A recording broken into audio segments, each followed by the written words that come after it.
Bonjour à tous, je m'appelle Kate Heintjes et je travaille pour le service de prévention ici aux Épirouges. Je veux vous informer concernant les mesures de protection contre la contamination avec le coronavirus. Les mesures de protection pour éviter une contamination. Je comprends qu'il y a certaines personnes entre vous qui pensent « Oh, c'est pas un peu exagéré, toutes les mesures comme ça. Je suis assez fort, en bonne santé, alors quand moi je suis contaminé, c'est pas si grave. » Je comprends ça quand tu penses comme ça. Mais tu dois toujours faire compte que tu peux contaminer des autres, des collègues, des amis ou des personnes à la maison qui ne sont pas si forts que toi. Et quand ils sont contaminés, que ça va causer beaucoup de problèmes. Alors, nous voulons vous demander d'appliquer quand même toutes les mesures de protection, pas seulement pour toi-même, mais aussi, surtout, pour des autres. D'abord, c'est important de comprendre le moyen de contamination. Alors d'abord, la contamination plus fréquente, c'est le contact direct avec les particules contaminées et les muqueuses. Alors, parler, tousser, éternuer, à ce moment-là, tu produis un aérosol avec des particules éventuellement contaminées. Quand il y a quelqu'un trop court de toi, qui n'a pas assez de distance de toi, les particules contaminées ont du contact avec des muqueuses dans le nez, dans la bouche, mais aussi dans les yeux. Et comme ça, une contamination est réelle.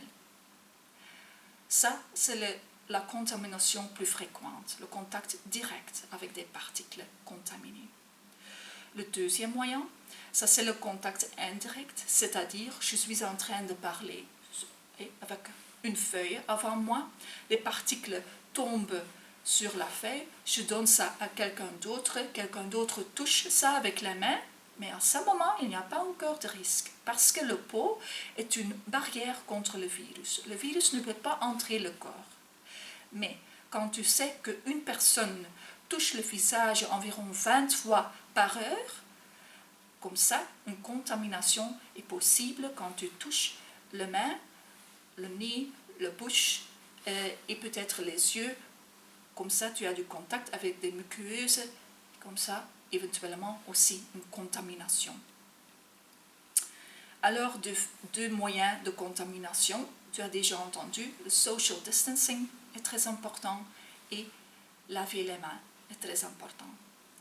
D'abord, on dit ici dans le quartier toujours que quand tu es malade, tu restes à la maison. Malade, des symptômes plus fréquents sont dyspnée, tousser et du fièvre. Mais aussi mal à la tête, mal de gorge, la douleur musculaire, un peu comme les symptômes de rhume ou de la grippe. Quand tu as ça, tu restes à la maison, tu téléphones votre docteur et tu téléphones votre chef ici dans le quartier.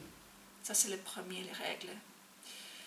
J'ai déjà dit, le social distancing est très important. Minimum 1,5 mètre. Ça, c'est le minimum. Quand il y a des circonstances que tu peux appliquer plus de distance, tu fais ça. C'est le minimum 1,5 mètre. Le deuxième, laver les mains. Très important. Comment laver les mains?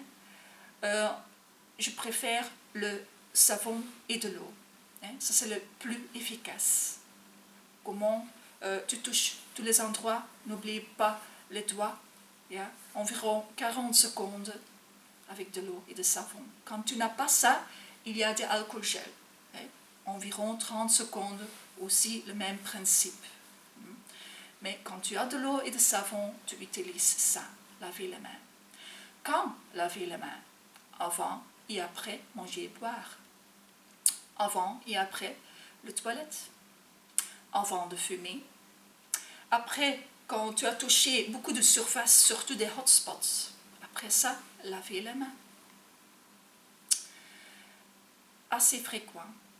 Quand il n'y a pas de l'eau et de savon ou de alcool gel à un certain moment et que tu as touché beaucoup de surface et ce n'est pas possible de laver les mains directement, pas de problème, faire attention de ne pas toucher le visage. Parce que j'ai déjà dit, le peau est une barrière contre le virus, alors à ce moment-là, pas de risque, mais il y a un risque quand tu touches le visage avec ça. Mais laver les mains aussi très important. Puis, sur le navire, c'est pas toujours facile de garder la distance.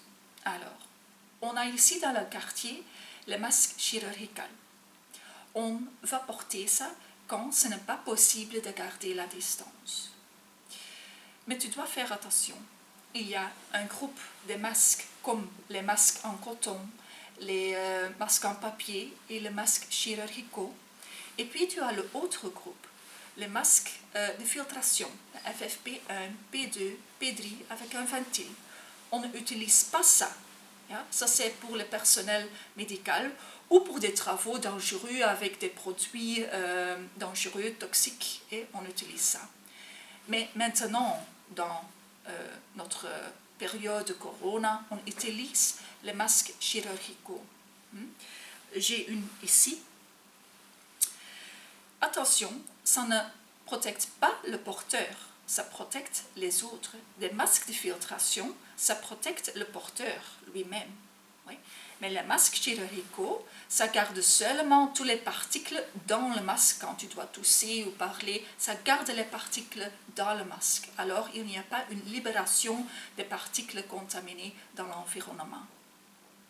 Alors, faire attention de ça. Ça veut dire aussi quand tu dois travailler avec un groupe et vraiment courte et avec pas assez de distance, tout le monde doit porter le masque chirurgical. Avant de mettre votre masque, tu dois toujours laver les mains.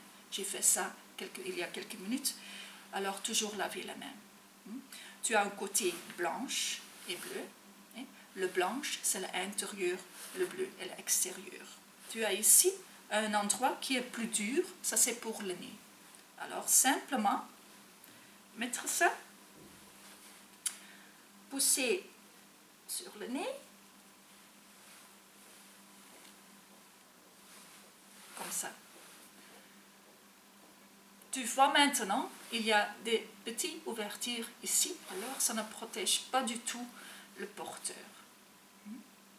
Tu dois toujours faire compte que l'extérieur peut être contaminé, alors tu ne touches pas ça. Quand tu es en train de travailler, tu ne touches pas l'extérieur.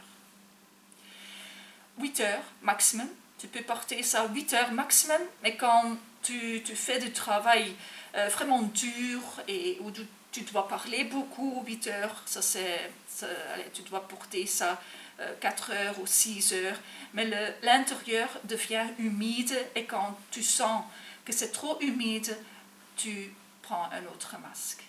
Pour enlever, c'est le même, prendre les élastiques, mettre ça dans un poubelle couverte, oui, ou un sac. Ouais. Parfois, ce n'est pas toujours nécessaire de les jeter. Quand tu dois faire quelque chose pendant quelques minutes, et tu enlèves le masque et tu mets ça quelque part propre, quelque part nettoyé, ou sur un papier avec votre nom, ou dans une enveloppe, tu peux faire ça aussi. Les masques en coton, c'est pas 8 heures, mais 4 heures maximum. Et puis, tu laves ça sur 60 degrés. Mais ça, c'est pour le futur, les masques en coton. Voilà. Puis, il y a une différence entre nettoyer et désinfecter. Quand il n'y a aucune personne malade, c'est seulement nettoyer. Nettoyer les hotspots avec des produits normaux. Quand quelqu'un est malade, on va utiliser les produits de désinfection. Ça, c'est la différence. Pour les secouristes, le secouriste porte toujours un masque chirurgical chez lui, 2, une pour la victime et une pour lui-même, et des gants de protection. d'abord, c'est la sécurité qui est le plus important. Ça, c'est normal. Aussi, quand tu veux aider quelqu'un, c'est plus important, votre propre sécurité. Quand tu vas aider quelqu'un, hein, quand c'est une situation pas si grave, tu peux toujours donner des instructions sur une certaine distance, mais quand c'est une situation mortelle et tu dois vraiment faire quelque chose avec une distance moins de 1,5 mètre, tu dois porter le masque sur la victime et porter les gants de protection. Pas faire la respiration bouche à bouche, tu ne peux pas faire ça. Seulement les compressions sur le sein et l'utiliser le AED, ça c'est permis, mais pas la respiration bouche à bouche. Ça c'est interdit. C'est normal aussi pour la contamination. Au début, on a toujours fait l'avis pour porter des gants de protection. Mais on ne fait plus ça, seulement pour les sécuristes qui ont ça chez lui, ou pour des autres personnels médicaux, ou par exemple pour des personnels qui doivent manipuler d'argent. On porte encore des gants de protection, mais pour le travail normal, on ne fait plus ça. Parce qu'on a vu, quand on porte des gants, tu touches toujours votre visage, les particules contaminées parfois restent plus longtemps sur les gants que sur le peau, et puis c'est plus efficace de laver les mains. Alors, les gants de protection, pas nécessaires pour le travail normal. Voilà, ça c'est tout pour moi. Bon succès et au revoir.